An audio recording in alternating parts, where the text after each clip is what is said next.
يغيب عن الدراويش كل من الثنائي عبد الكريم مصطفى وحسن منصور للإيقاف بعد حصولهم على البطاقة الحمراء أمام نادي غزل المحلة في الجولة الخامسة من بطولة الدوري، ليتم إيقافهما مباراتين أمام نادي زد والمباراة القادمة أمام نادي الزمالك.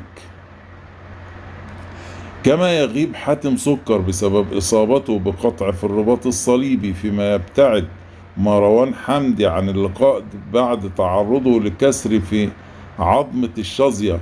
ويواصل محمد حسن برنامجه العلاجي للتعافي من الإصابة بقطع في وتر إكيليس التي لاحقت به أمام الزمالك في الموسم الماضي، ويأمل الجهاز الفني الإسماعيلي تعويض هذه الغيابات من خلال تجهيز بدائل قادرة على الظهور بشكل مميز أمام الزمالك وحصد نتيجة إيجابية.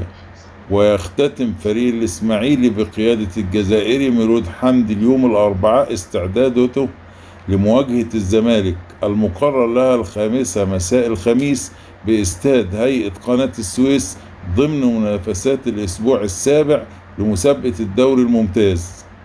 ويخوض الدراويش مرانه الأخير على ملعبه، ثم يعلن ميلود حمدي قائمة الفريق التي تدخل معسكر مغلق الليلة. ويطمح الإسماعيلي لتحقيق نتيجة إيجابية وتجاوز الهزيمة التي تلقاها أمام زد اف سي بهدف دون رد في الجولة الأخيرة من دوري النيل، حيث يسعى الفريق لتدارك الأخطاء التي وقع فيها لاعبوه في المباريات الأخيرة.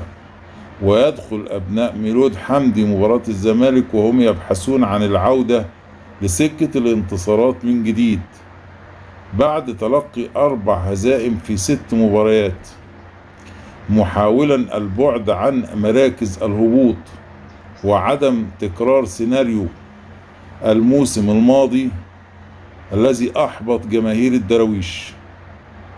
ويحتل الإسماعيلي المركز 18 في جدول المسابقة برصيد 4 نقاط فقط بعد خوض 6 لقاءات، حقق خلالها الفوز في مباراة واحدة وتعادل في مباراة أخرى وتلقى الخسارة في 4 مباريات أخرى.